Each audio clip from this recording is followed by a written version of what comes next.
have you ever noticed how offended people get in general? Everything offends them.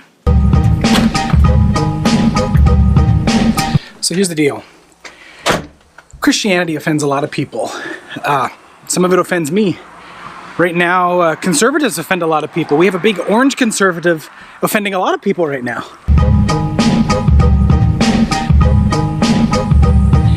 Have you ever noticed how stupid kids are?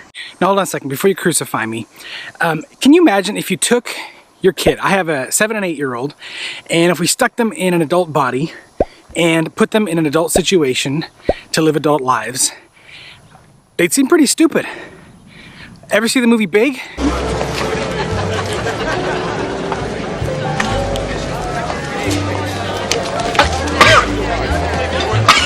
Thankfully, we have years to work with them and to help them not be so stupid, right? We teach them right from wrong. We teach them how to live. We teach them some kind of moral compass. Don't kill someone, don't steal, don't lie, don't cheat. That most of us agree on. My son doesn't like it that he has to obey his teacher. My daughter doesn't like it that she has to tell the truth. That offends my kids. But it doesn't really matter, does it? It's still okay for me to offend them. What if some of the stuff that offends us is because we're stupid?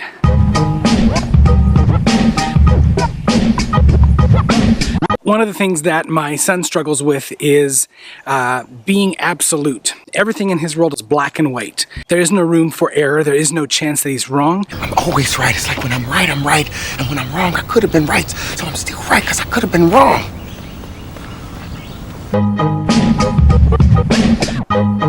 Let's go down here. And you know, part of the human experience and Christian walk, if you're of that persuasion, is learning what you do and don't know. There's always new information. There's always new facts that we learn that change how we see things. So there's some Bible verses where God specifically says, my ways are higher than your ways.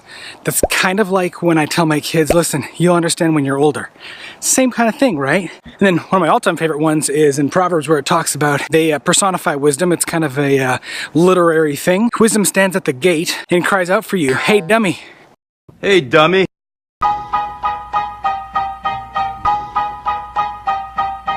The more I know about people, about life, science, facts, man, the more I realize, like, we didn't know that before. I wonder what else we don't know. I wonder what other details we're going to discover that we were wrong about.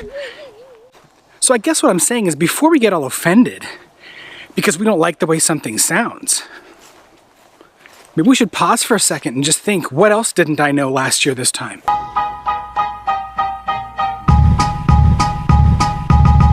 I told you.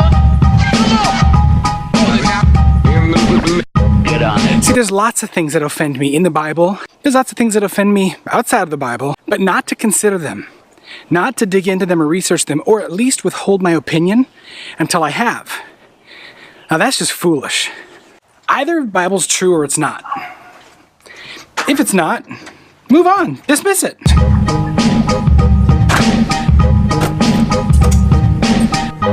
You see, there's some really interesting information about the Bible that makes it one of the truest books and most historically factual books ever written. That's another video though.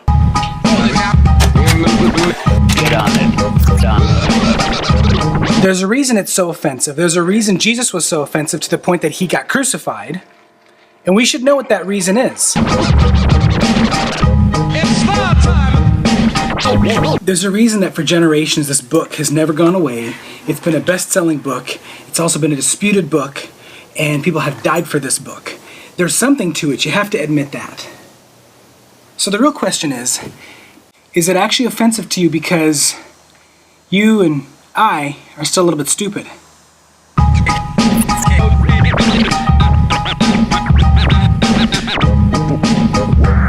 Ladies and gentlemen, please.